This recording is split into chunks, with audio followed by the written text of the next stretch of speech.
And then otherwise there were hardly any.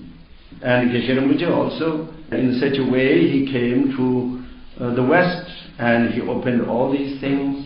And he also was the first to invite His Holiness Dalai Lama to our center here, where we have organized his first public appearance, public teaching, here on this very spot, in 1979, when he kind of officially inaugurated this center also, blessed this center with his public teachings. He has been here one time before in Europe. That was a private visit, very short and kind of discreet. And then in 79 was his first public teaching. We have put up a huge tent in that place, which we have. Again, we are going to put a big tent also for our 40th anniversary. So at that time we put up also a big tent and organized the teaching, and a lot of people came. And also we organized his teachings in the Geneva University, etc. And then also we continued such kind of invitation also in 81, 83, where he visited also our center in Austria, etc. So therefore Geshe Rinpoche also not only been very active himself for the propagation of Dharma, he also kind of prepared ground for the activity of many other masters, and especially His Holiness, and still many other masters, through inviting and organizing everything. Everything went very, very well.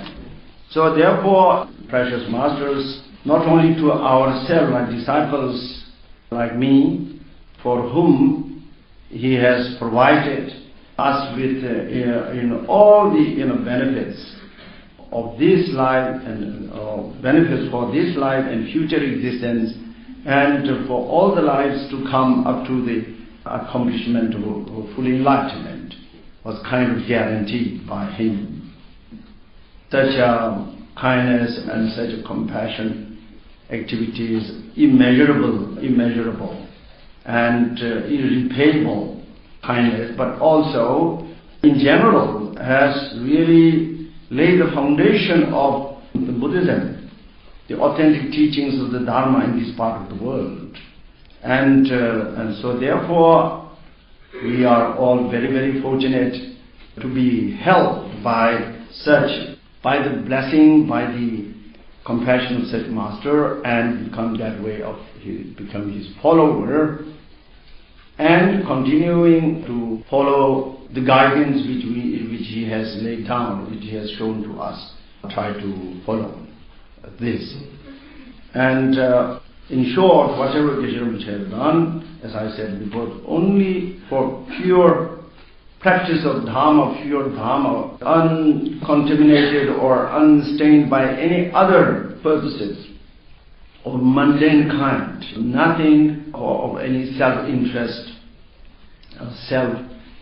some gains for oneself, such as reputation, fame, material gains, etc., and also not for some kind of political reasons, or mixture of politics and religion, or sectarian intentions, purposes, or for any kind of such kind of mundane, all these mundane activities, purposes meant nothing to our precious master. He is not at all interested or involved in such things. Whatever he did it always for the sake of the Dharma and for the spiritual development of the sentient beings, and that's all. That's also, I think, the reason why his activities are still producing very positive results and beneficial results for many of us. And so therefore, we are very, very fortunate to become a part of that activity. So we should always rejoice. I'm sorry the story took a little bit long time, but since there are many new people, so I thought it's interesting for you also to know a little bit the history of the center, or history of in our Dharma activities.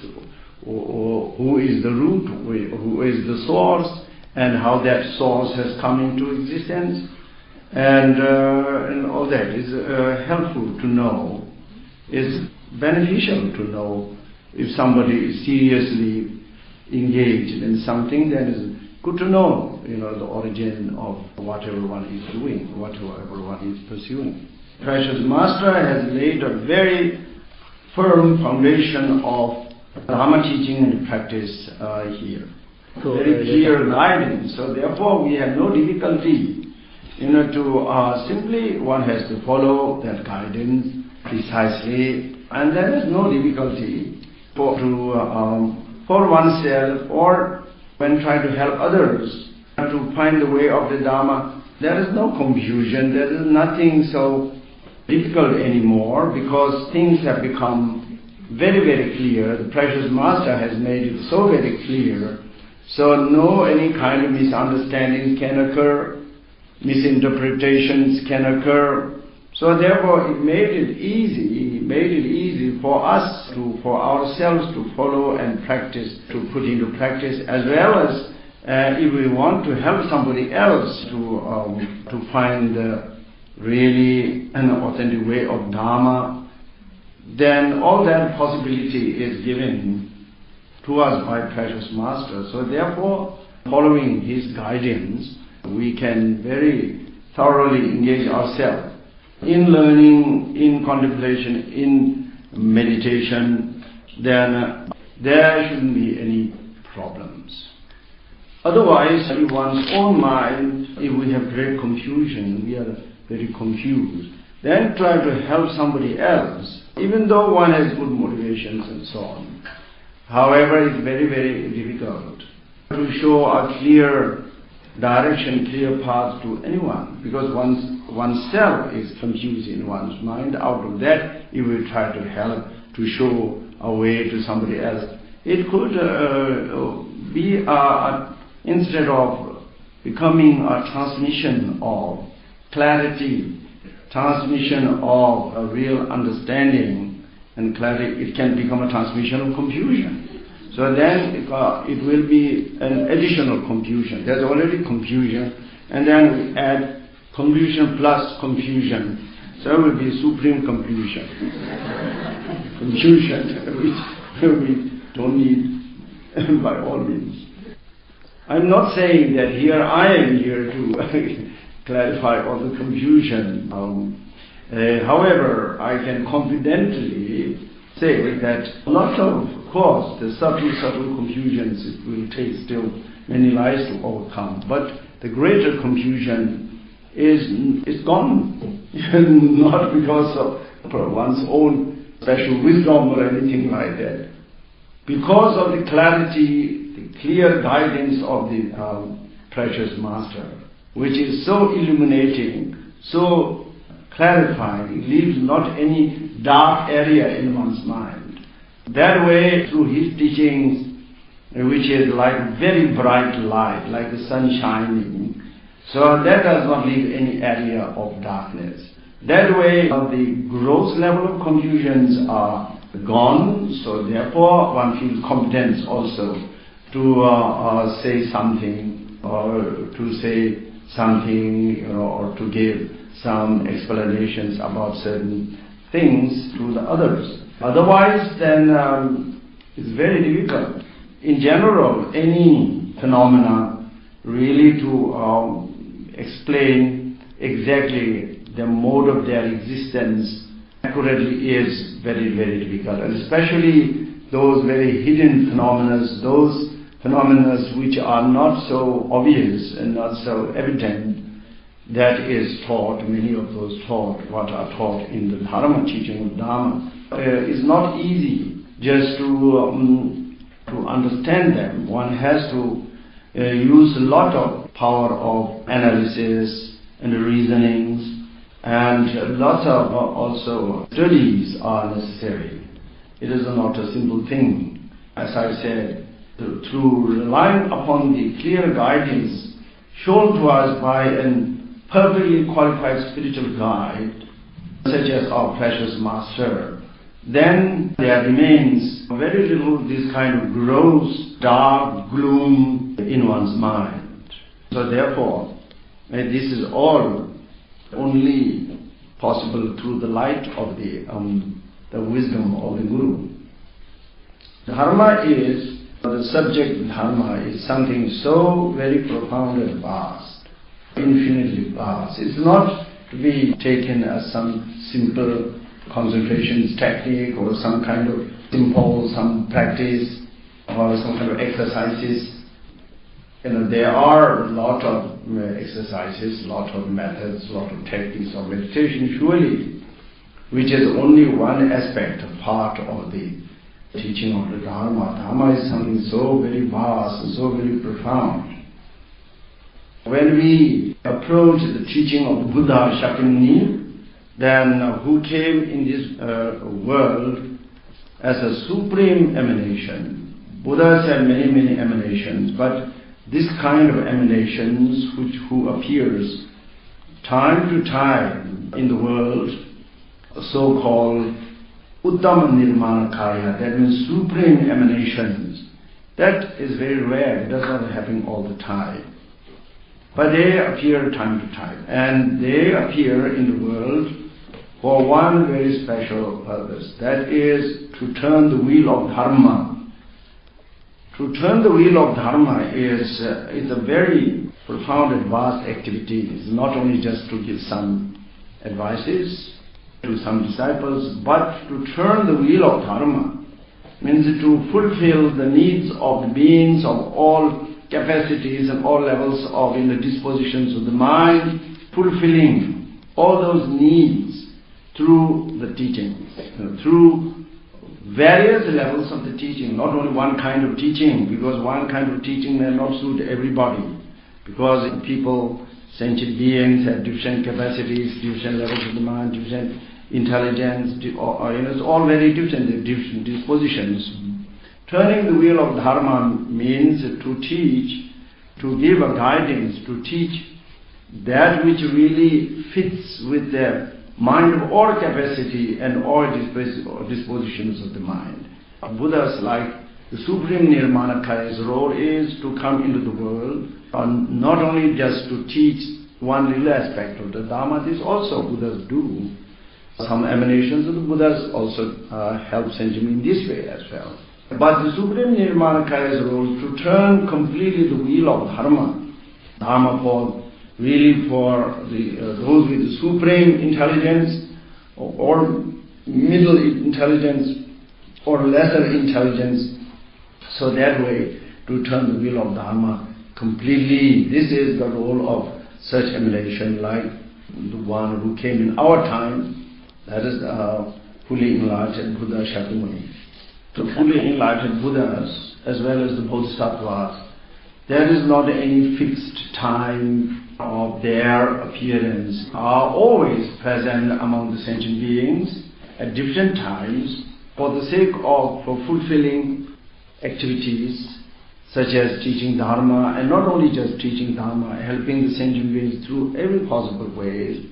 Such emanations are active all the time, and that kind of emanations, indefinite emanations, that come in the world among the sentient beings and show all kinds of methods and ways for the sentient beings to guide gradually on the path to the liberation, but not necessarily always directly, to giving them all the complete teaching of the Dharma, just teaching only certain aspects. So as I always say, that these kind of emanations are unlimited. They come at different time and different aspects, teaching different forms of the Dharma. There is nothing that the ordinary person, we can actually predict, can actually say who they are or where they are and so on. As I say always, there could be even some emanations of Buddhas and Bodhisattvas who appear in the world only for the sake of one single sentient being, helping. That also exists. Or a greater number of sentient beings. This is all indefinite. But the responsibility of these Uttama Nirmanakaya, the Supreme Nirmanakaya, which is quite recognizable, quite so obvious manifestation as an enlightened being, as a Samyak Sambuddha, that does not happen all the time. Not because the Buddhas are fussy or stingy about their manifestation. It's not enough that Buddhas have that capacity to manifest, but also the sentient beings has to be ready. Also should be in a right position to receive such emanation. Therefore, it does not happen all the time. So therefore, we talk about that for three such Buddhas which came before, and Buddha Shakyamuni being the fourth, and Maitreya who will come in the future as the fifth, and so on. So there are certain numbers, and there's indication when they come and what they will do. They all actually come to the world to turn the wheel of Dharma completely, to fulfill the needs of all sentient beings, regardless of their dispositions. That is their role. And that does not happen all the time. It happens when everybody is ready for it. And so Buddha Shakyamuni came, and as we know it very well, has given so enormous amount of teaching Dharma of different levels. Dharma teaching of the great person, medium person, small person, etc. So many aspects of the Dharma teachings are given according to the levels of the mind of the people. So this is all that the teaching of Dharma is like an ocean. It's like an ocean, so profound, so vast.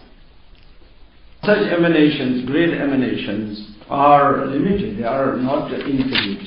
So we speak about during the life of this earth, this world in which we live, such thousand such emanations appear in this world. Therefore, this particular eon is also known with the Bhadrakalpa, that means fortunate or wholesome, good eon.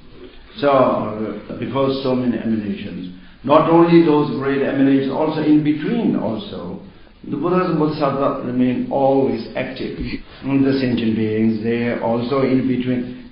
Between one supreme emanation to another, there's a quite big gap of time.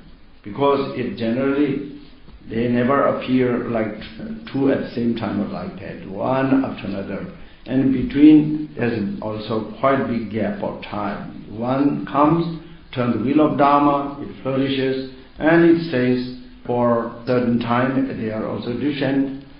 And then slowly degenerates, since everything are impermanent, and they are also causing the conditions which causes the degeneration. So someday it degenerates and even totally ends, disappears totally.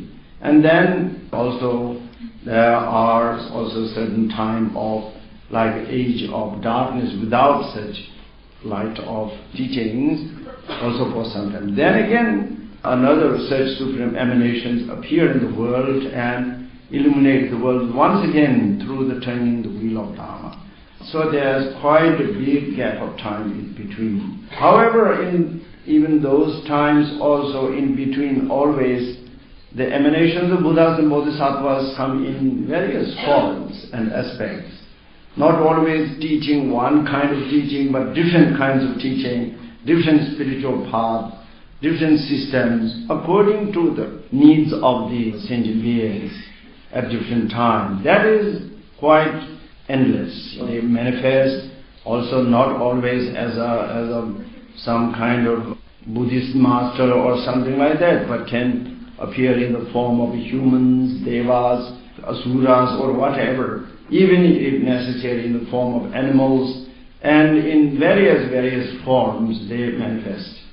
And also sometimes as masters, really, or spiritual persons, sometimes totally unexpected, in the form of a king or a minister or businessman or any kind of profession.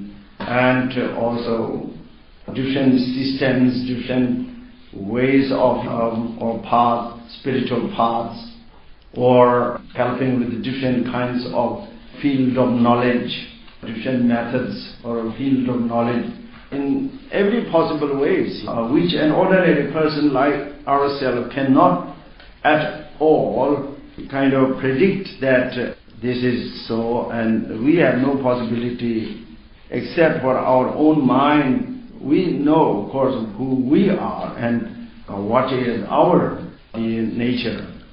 Otherwise, apart from ourselves, it is quite impossible to. We can assume that somebody through his behavior or whatever, then that this person is honest or not honest, or person is a good person or not such a good person. Maybe we can like that infer or assume through certain reasons. But those are also not 100% reliable. Therefore, ordinary persons, there's no way to really fathom the depth of the nature of somebody else. Somebody who may look most evil could be inwardly a bodhisattva, even a Buddha, for some reason, for some special reason that we see, that we don't know. So all are possible. So therefore, these kind of emanations are so variegated that it is quite unpredictable. But that is another kind. But the supreme emanation like Buddha Shakyamuni are particularly venerated also, therefore, because they come in the world to turn the wheel of Dharma again and again for the sake of all sentient beings, to show the way of liberation to all sentient beings. And so they do it through teaching, all levels of Dharma. So Buddha Shakyamuni manifests in this form and gave that enormous amount of teaching of the Dharma. And through those teachings in his life, so many countless, so many hundreds and thousands of sentient beings that way are guided or established to the state of the liberation.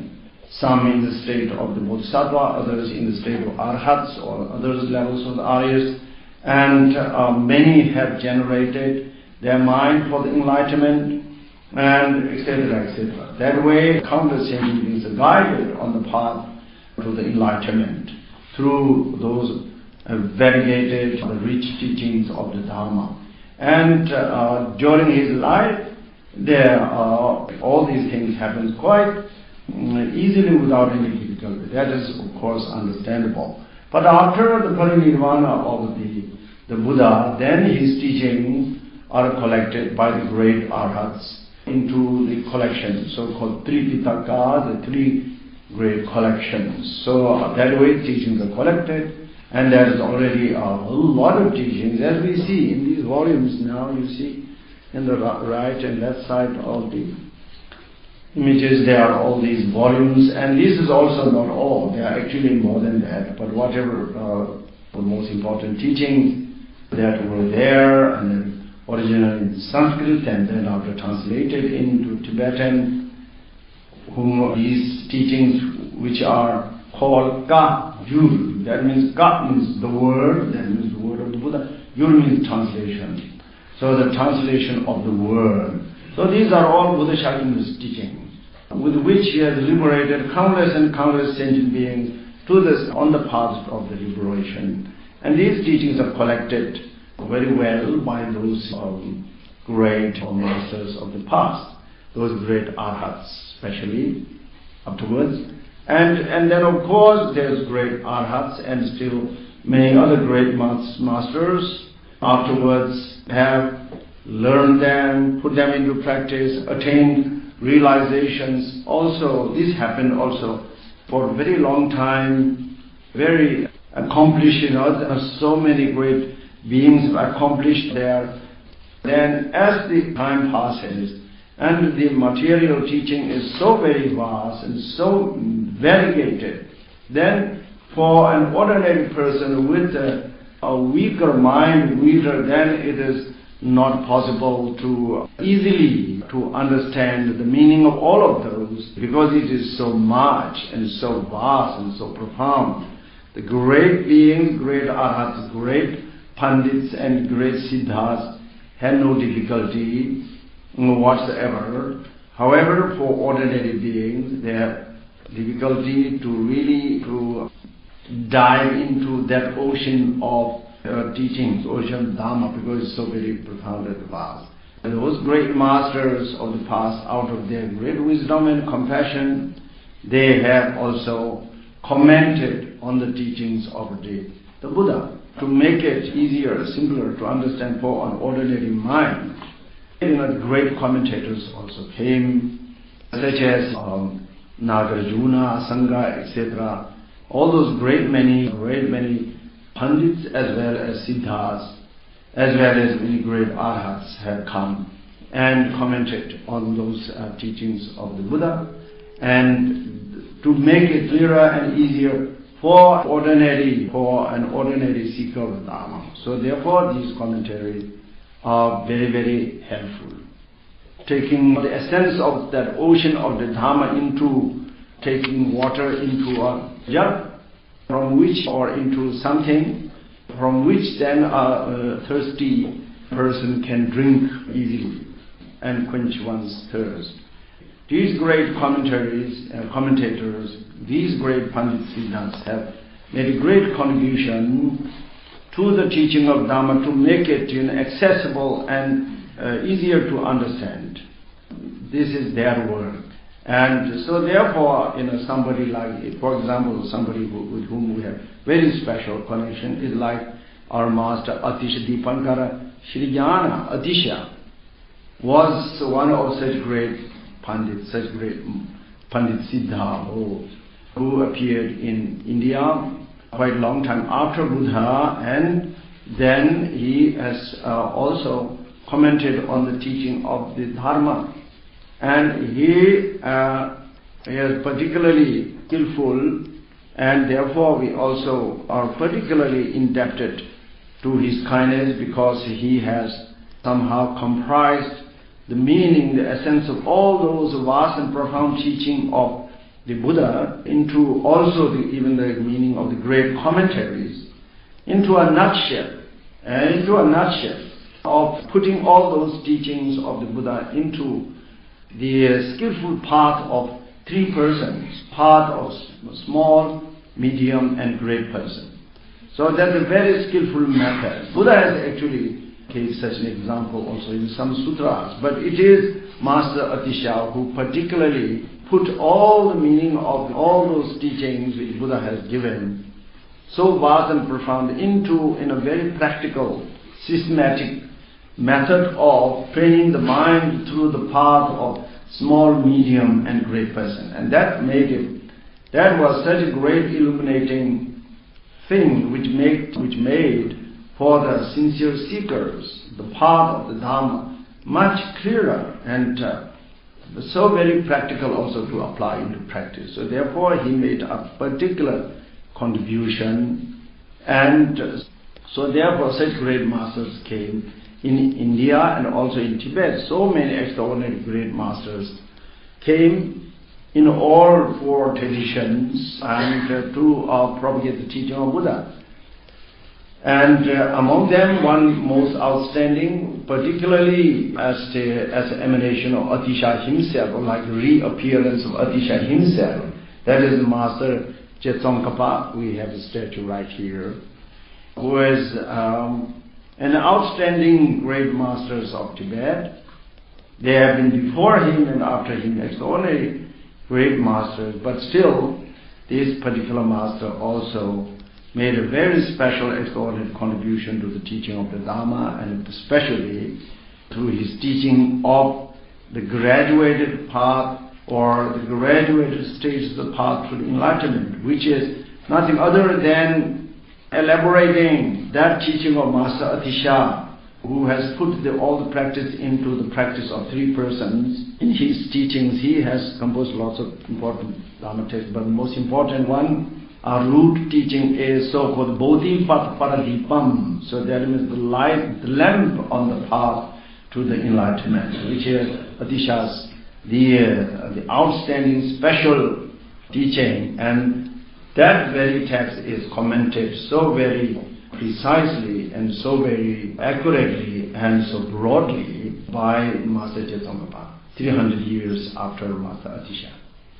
Such teachings, such appearance of the great masters is always for clarifying that way of the Dharma for ourselves, for our mind, so that we can develop our mind easier and better without confusion, without being lost into something so vast and profound.